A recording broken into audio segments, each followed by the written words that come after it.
welcoming Chris Lele today on the podcast. Chris is a thought leader in the AI realm and has been immersed in the industry for quite some time now.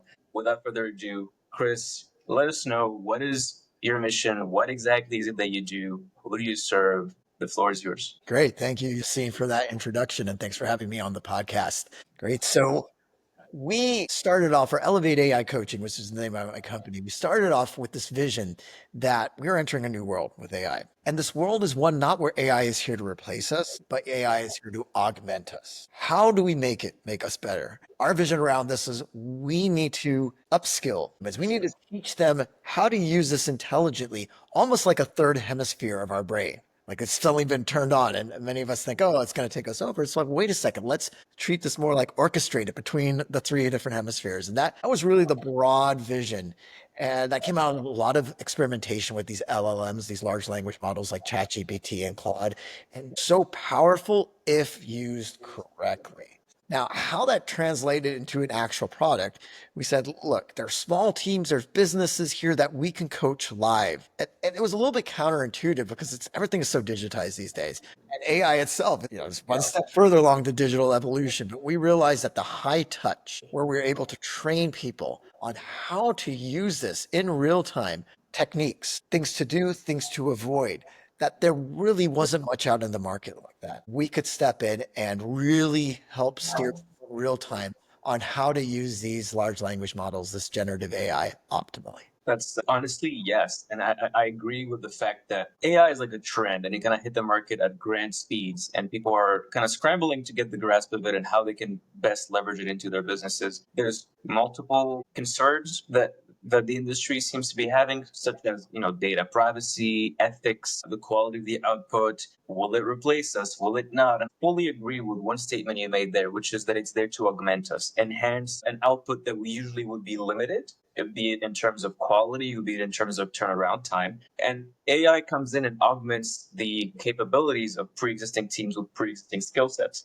And so, for example, I find that a lot of companies kind of expect AI to take over their whole marketing, for instance. Let's use marketing as an example. Meanwhile, the best use case for it nowadays in its current stage, in sub-agentic, as I like to call it, because we're not quite there yet, is more to enhance and aid their team that's already in place, that's already deploying these amazing marketing systems to further improve and expand on what they can do, on the reach they can have, and on the return on investment on both their time and energy spent on those marketing campaigns, for instance. Now, I find, this is something I've been dying to ask you ever since we scheduled this call, but I find from my experience that the most overutilized aspect of AI nowadays is its generative side. People are kind of just prompting on the go and trying to get an output that's usable, even if it's 50% completed, then still requires 50% of human output. But I found the one that's the most underutilized is AI's ability to learn from those quality pre-existing systems and therefore help in enhancing them.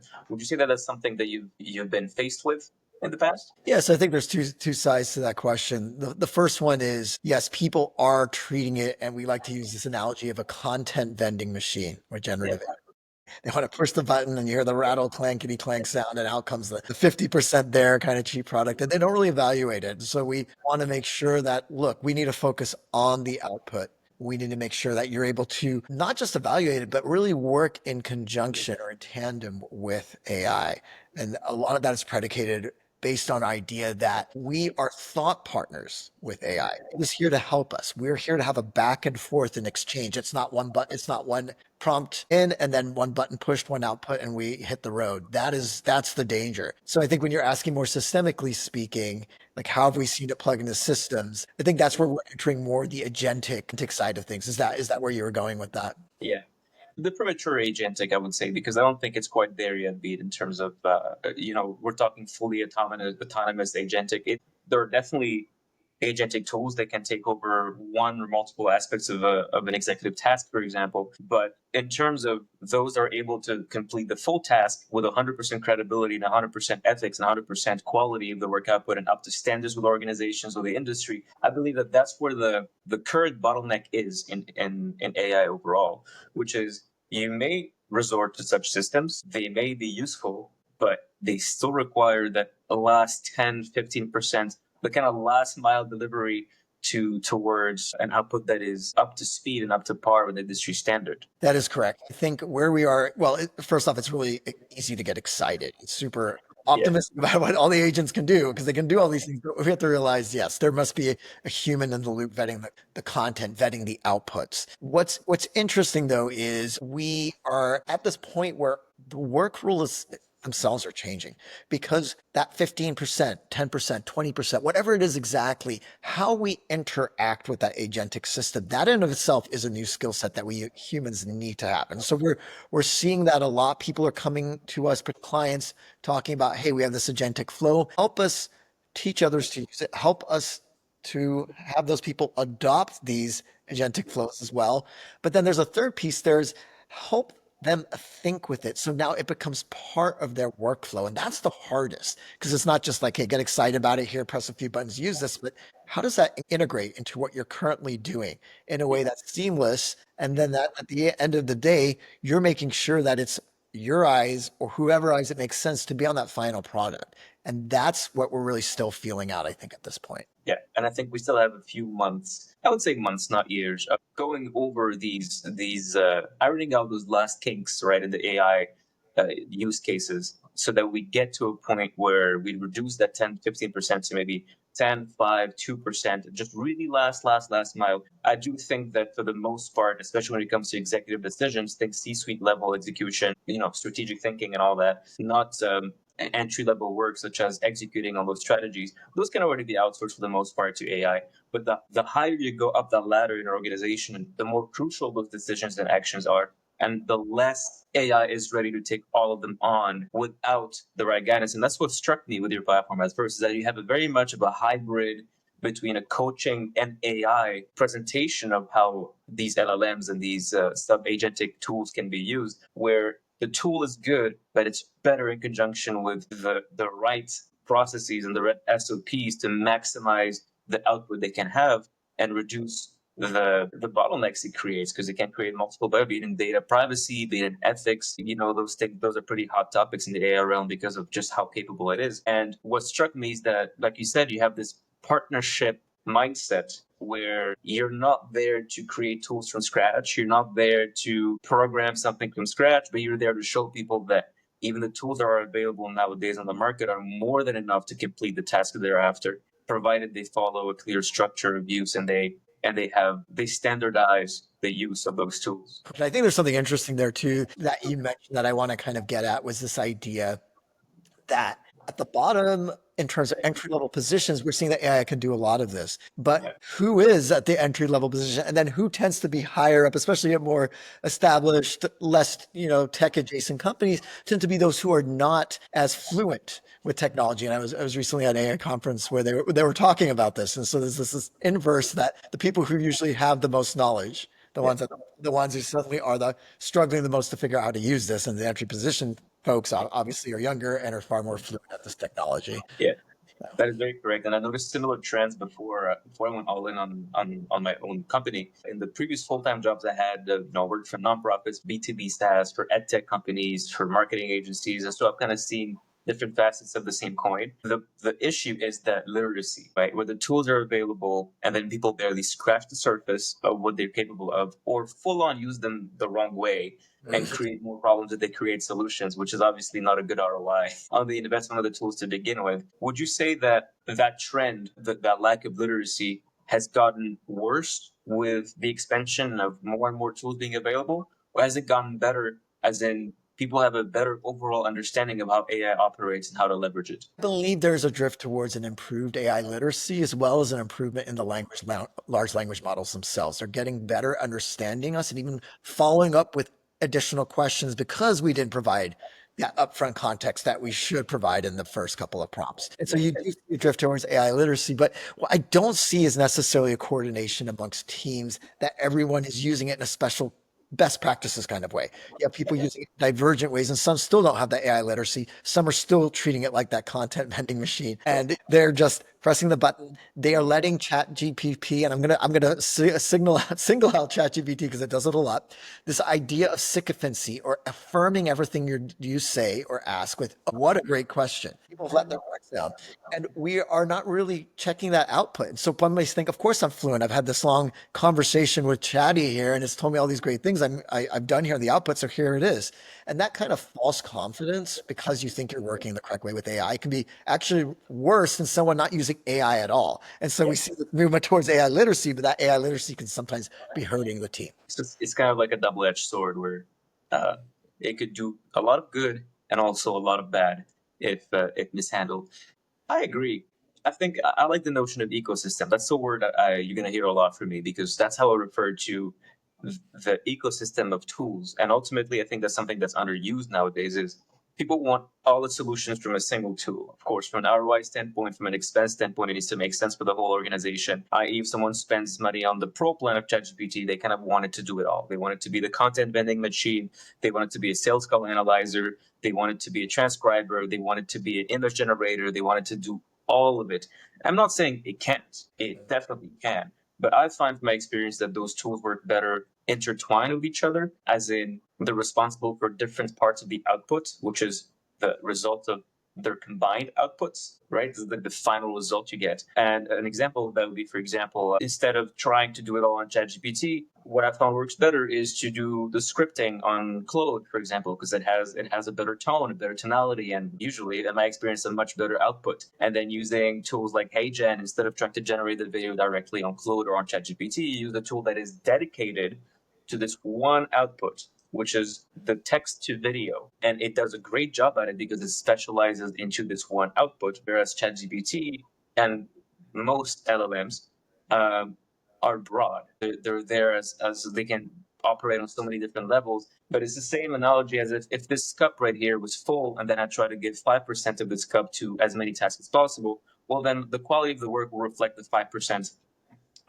work quality output. Meanwhile, if those tools are connected and they each take on 100% of specific tasks, I find that results in a much smoother output. There's less human review needed. The turnaround time is much faster between the ideation to the conception and actual production of, let's say, a piece of content in this case. What do you think about that? Yeah, I like the idea of ecosystem, and it's really an advanced step in AI literacy is you're not just learning to use one LLM, be it Claude, Gemini, or ChatGPT, but you're thinking in terms of a cluster of tools and knowing which one makes the most sense for a specific end point. And in that case, I think that it tends to be a little bit more seamless. And if you know those tools well and have worked with them, then yes, you can end up getting a far better output, especially if you're doing something complex like text to video.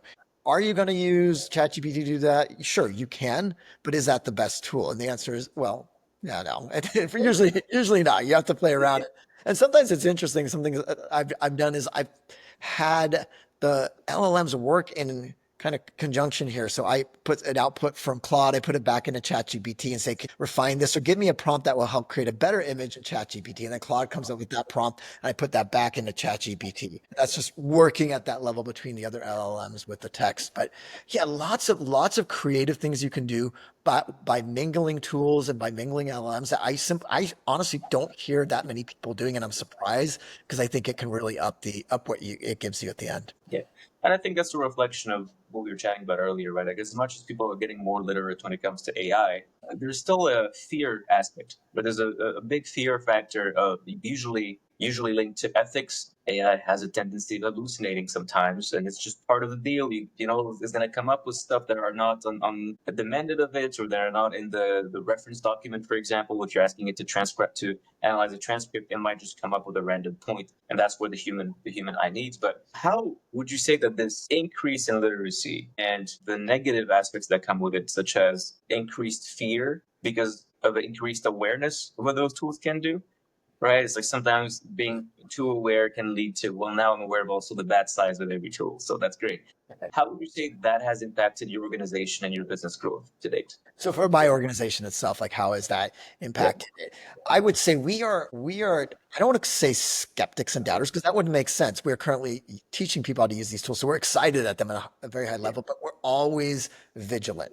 and we've noticed, again, that it's affirming everything you're saying. And how do we push back now? And so I think we see the bad sides and we try to figure out a way around them. And we communicate, with our clients when we're training, like, this is what you maybe should not use ChatGPT for as much. You should get a second opinion. So if you think it's hallucinating, or these days, if you think it's just being it's just trying to praise everything you say, then copy and paste that entire thread from one LLM into another one and get a second opinion the way you would with a doctor. And we find that a lot. And so there's a lot of doubting. And I think as soon as that critical part of our brain turns off and we just think these things are great, then they like so easy, that's the danger, that you let all of these kind of the dark underbelly of the LLMs creep into your work. So, yeah. Yeah, I can see that happening a lot, actually. I can name at least 5 memories of that happening in my past, and I think it's still a double-edged sword, and I think it will remain a double-edged sword for the foreseeable future until it stabilizes. The way I see it now is kind of like an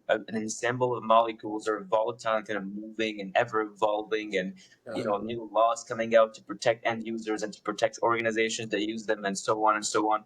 And this ecosystem needs to kind of stabilize. There needs to be less friction between one tool to another and between different sources of outputs. And I wholeheartedly agree on the second opinion and treat it like a doctor there. I took, honestly, even for myself, I made that a standard practice from myself and the team, where if you're not sure about the output of one LLM, please do plug it into one of the others that we use and use all of them, for that specific reason, because you make costly mistakes due to one output, and then you learn the hard way that I should probably not trust it blindly and I should resort to alternatives. But in your client base, for instance, do you find that people tend to overcomplicate or set a higher bar than necessary as to what leverage of AI tools is needed to reach satisfying enhancement of their current operations? Yeah, that is a good question. Like, where are people on that level? So if you're looking at the individuals, like, we train a lot of these individuals are part of the teams. And so if we take that operating, how is that individual operating and how does that affect the operating of the entire team, given that, everyone is applying these techniques? I think we've seen that people, or at least our clients, at first tend to overestimate. They think this is going to be difficult. They think it's going to be hard to get this to work. And then they start playing around with it. We show them some of our golden rules. We call them our tried and true techniques. They're like, this is great. This is way easier than we thought. And then they make the misjudgment of underestimating how it's actually going to translate to their daily workflow and Yeah. thinking of new use cases. And then they think, well, you can just kind of just ask it these things and it will do it. But at what point are you asking it in your workflow? It's 3 p.m. on a Monday and you're facing this new, something just came down the pipeline, this new pain point, and your boss wants an answer on it. Oh, okay, I'm going to do it the way I've usually been doing it. But wait a second, do I pause and say, wait, how can I leverage Gen AI in this process? Now, they might do that, but at that point, are they going to actually leverage it the right way, or are they going to make the right decision whether to use it at all? And that is really difficult to train. So that, like, seamless operation of where it's integrated into your workflow, to go from there to pumping out a couple of prompts and getting some reasonable outputs, is actually far greater than people estimate. Oh yeah. Oh yeah, I agree. And I find there's an even bigger gap between those very well engineered prompts and thoughtful use of AI. And then the next layer of that is the leverage of, for example, N8N workflows and N8N automations, which then just elevate the whole thing and make, at that point, it getting dangerously close to pure agentic, right? Where you're combining multiple inputs and outputs and creating a massive system that results in, again, a massive quantity and quality of outputs, and not just in content creation, in every aspect, be it in the operations, in the creating SOPs, in the client delivery, in the client acquisition, sales calls. I find that there are multiple tiers of understanding of those tools and multiple tiers of leverage of those tools. And it's the whole thing of 20% of the work that gets 80% of the result, right? Do you need to know the 100% of leverage on how to leverage AI to make use of it? No, you need to know 20% of it, and it really does, in my experience, get you 80% of the results. If there's a concrete step-by-step plan that people can follow, which my understanding is that this is exactly what you do for companies, and God knows they need it. So it's very welcome, and I think that in this ever evolving, ever changing industry, we need anchors such as this kind of guidance, where people can refer to and have reassurance that they're doing the right thing, or have clarity on the things they're doing wrong and how they can do better. One of the ways being what you just mentioned. Would you say that this trend has positively impacted your own operations? Meaning internally, what is your AI tool adoption policy, for instance? When do you decide that a task is ready to be partially outsourced to AI? And mark my words, partially and ready. I really like to refer to those like, hey, not the full thing, but some of it is ready to be just entirely outsourced to AI. We are actually land on the side of, 'cause we're a small operation. There's three of us, and we don't have that operation overhead where you can essentially automate a task and you don't quite need the human in the loop there. A lot of it we're doing is planning, strategy, and even the content marketing and content work we do, where we all have a content background. And to entrust all that to AI, we could, and it could speed things up a lot, but we would start sounding a certain way, a very, very AI way. We don't want to do that. So we, at this point, actually, I cannot think of anything that we've completely outsourced to AI. But there's almost every aspect of our organization, AI is, there's a touch point there with AI, and so many things we do. A lot of it is getting that second opinion, that Yeah. thought partnership between myself and the LLM, or my partners and them having their own conversations with the LLMs, and then us coming together. And so, when the three of us are in a meeting room, it's oftentimes, is it really just the three of us, or is it all that knowledge we brought in our own sessions with the LLM? And it's obviously the latter, which I think is invigorating. Like we're not just the three of us. We ourselves are really augmented and going far further than we would have if we weren't using these LLMs. Yeah. It reminds me of the movie Lucy. That's what the movie was called. It was played by Scarlett Johansson, where she uses 100% of her brain and then turns into this sentient, knows everything, knows it all entity almost, not even like a human being. And the way I perceive AI in my sci-fi biased brain is it allows us to tap into a higher percentage of our brains through those LLMs, seeing new angles, getting multiple opinions on one single problem because we don't know what we don't know. And oftentimes we are biased by our preconceived ideas or biased by our past reference experiences when approaching a new problem and tackling a new challenge within a business. And I think that, as far as I'm concerned, the way AI has helped me the most is when I'm presented with a problem that I'm grasping, I'm kind of battling with, I want to find the best possible solution. What are my options? That's when it comes in. And then the execution becomes up to me. Sure, some part of it will be systemized or whatnot for the sake of efficiency,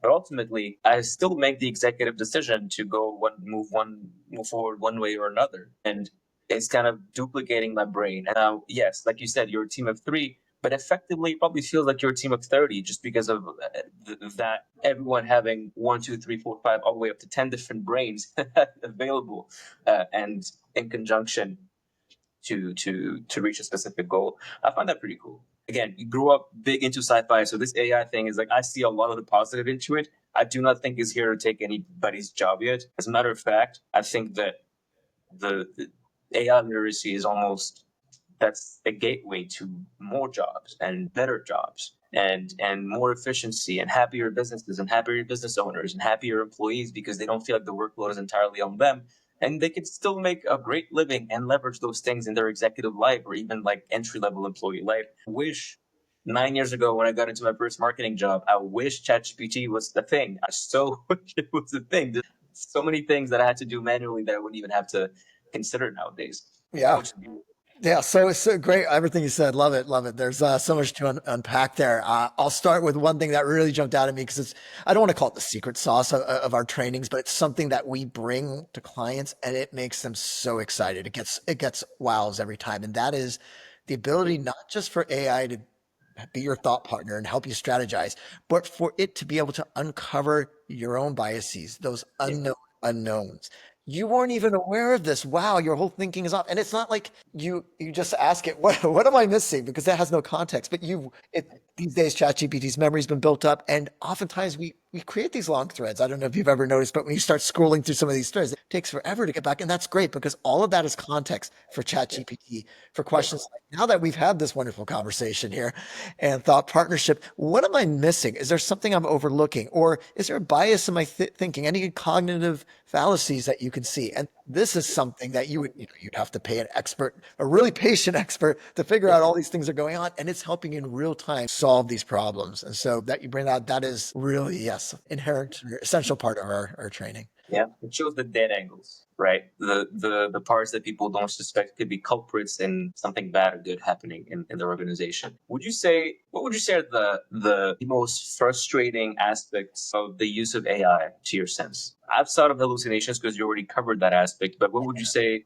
is a use case of AI that just leaves you more frustrated than satisfied with it? Great question. I think one thing, if you have your own personalized style of writing and you want to make sure that that is maintained, AI has a way of coming in and taking that and saying, I think you should still make these tweaks. And those tweaks are very predictable. AI will insert M dashes in there. It loves M dashes and it's not just that, but it's something else. And so you can take writing from the New York Times or the Atlantic and you can just pretend it's your own writing or whatever. You don't have to tell ChatGPT and say, "Hey, what do you think of this thing I wrote? Should it be improved at all?" And it says, "Well, it's pretty good, but yes, there's some certain things that it should tweak." And then it takes us, this journalist who's worked for 30 years takes their work and then submits it or subjects it, I should say, to the whole ChatGPT thing. So it ends up reading like AI, and you're like, that did not make the output better, ChatGPT. It did not. And the EM dashes are a huge thing where we had to train our custom GPTs to absolutely under no circumstances use EM dashes because it was everywhere. And to be honest, it's a good indicator if something was generated with AI or not. Is if I'm reading a copy, be it an email, be it a newsletter, a LinkedIn post, Instagram caption, I always end up seeing those EM dashes. I'm like, I know what you did. It does make it pretty predictable. What would you say are your aspirations, goals, vision for the next 6 to 12 months for your organization? Yeah, I think we really see the agent world becoming more and more prominent. I'm not surprised. About a year back, it was actually over a year now. It was this Gen AI conference in San Francisco, and the presenter was really magnetic and electrifying. And he was just saying at one point, in a year from now, we're going to have the same conference, and the only thing people are going to be talking about are agents. And I was like, what? It's like, yes, agents. And then he started talking about what they were, what they would be able to do. And you could tell some kind of skepticism in the audience. Is this really where things are headed? That was pressure definitely on that presenter's part. And here we are today. And so our organization as well, we're starting to partner with those people who are coming up with these agentic framework tools themselves. And they want to make sure that these rollouts are smooth. Are people using them? Are they using them because they're excited to use them, or are they using them because they're forced to use them? And really navigating that whole human element with agentic adoption is something that we're going to be really looking at more in the next 6 months to a year as agents just really become more part of organizations. Yeah, and I feel like that paired with organizations' fears of lagging behind. I hear that a lot. We're afraid of lagging behind. We feel like we're behind on the AI bandwagon. Or some organizations have implemented them a long time ago, and you can tell because they operate at a much faster pace and at a much faster pace and a longer term vision because they can. Those that haven't keep on asking, is this a good time to get into it? Is this really a wise choice to pursue? Should we, if let's say agentic AI is fully available, should we use agentic AI? Is it a good idea? Does it not create more problems than not? And it's like the human nature of overthinking things before we take action on them, which sometimes can save us, but a lot of times I find also holds us back from a whole world of unknown, the unknown unknowns again, and that comes back where yeah, from my seat, let's rewind a bit. From my ignorant seat 5 years ago, before this whole LLM craze, I would probably thought it's crazy. Why would you use AI in your business? Do you not care about your client's privacy? Do you not care about XYZ bottlenecks that or reasons that people use as excuses not to get into it? From my seat now, and I still think that there's infinitely more to learn and infinitely more to digest in the subject. In no way, shape, or form do I consider myself an absolute expert Mm. in no way everything but AI, but being immersed in the realm gives you that reality check that you should be using these things and you should be looking for safe ways to use them. You should be looking for sustainable ways to use them. Sustainable not just on the labor side of things, or the cost side of things, but mainly on the ethics side of things as well. At what point is it pushing it too far? Does everything need to be done via AI? Is it a good idea? I beg to differ. And so these questions that are still up in the air, only time will answer, unfortunately. Time and reps, getting repetitions in, trying new things, having multiple opinions, hearing multiple opinions instead of yours. And I'm sure that people that resort to your coaching ultimately come out of there with a very refreshed perspective because they have blinders on and they're looking right ahead. And then you're like, guys, there's this whole world side of what you think is true. And what you thought was true may not be true. And it's a good invitation. And I feel like you do a lot of it's a huge favor you're doing businesses there, in my opinion. Long term favor. Because you're shifting that mindset of it's us versus AI to it's us with AI, and together in conjunction we can build this amazing empire, this amazing thing together, serve even more people, serve them better, and treat our employees better, and ultimately everyone is happy. It's a win-win-win-win across the board. And I think I really like this mindset. To be honest, I like what your perspective on this matter. I think it's pretty refreshing. Great. No, thank you for saying that. I think interesting anecdote. A CEO, which touches on what you're saying just now. A CEO asked me. He said, "Chris, should I worry that there is going to be someone who just comes along and says, look, I know how to use all these AI tools. I'm just going to create a business, create the content, create all of the videos that make up this person's product and just take this person out, knock them out of contention. And now this person is no longer the CEO said this thing is no longer a thing. And I said, well, there is some truth to that, but it's a little bit more nuanced. The idea is it's not going to be an upstart. The upstarts, there's just too much. If someone's, been in business for 15, 20 years, they have this really deep SEO footprint. They have established word of mouth, all this stuff. You can't just come out of nowhere and replace them. But what he and what other CEOs should worry about is those who are already their competitors, who are using AI more intelligently, more innovatively than Yeah, they are.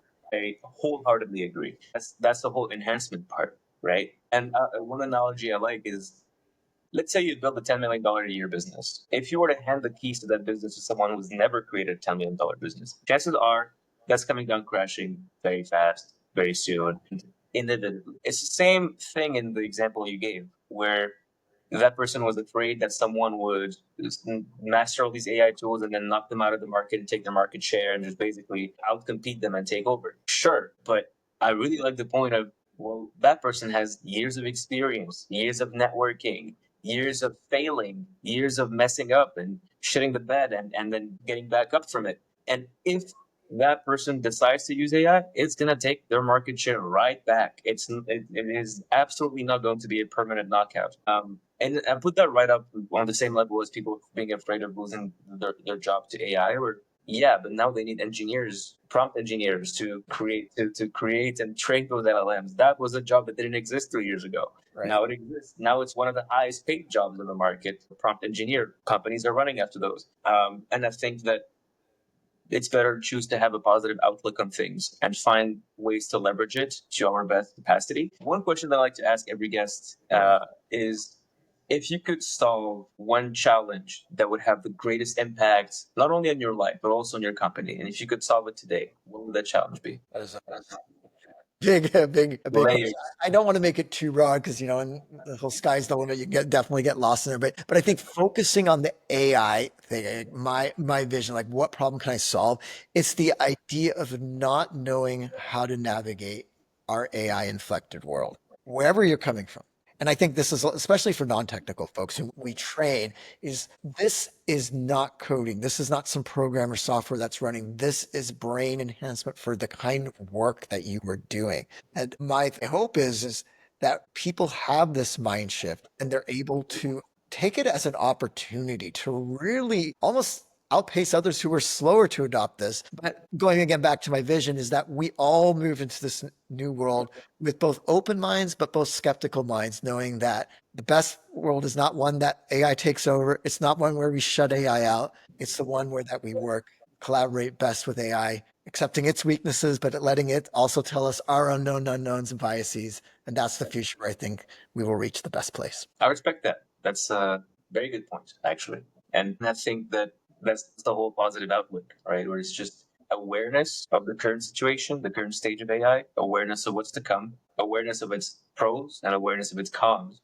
and the ability to adapt. to each one of these things. Adapt and adopt the things that make sense, the things that deserve, that are worth adopting for an organization, because not everything is. And filtering that good and bad is, I find, the industry challenge nowadays. That's a very timely challenge now, where there's a lot of redundancy in tools, right? There's a lot of AI email outbound tools that are just pre-built and you can plug into a business and automate their email outbound. But which one is efficient? Which one should someone go with? Which one integrates better? And that's my own personal gauge of quality. A good ecosystem is an ecosystem made of tools that integrate very well with each other. And so that is an entry barrier in of itself, looking for things that integrate well with each other.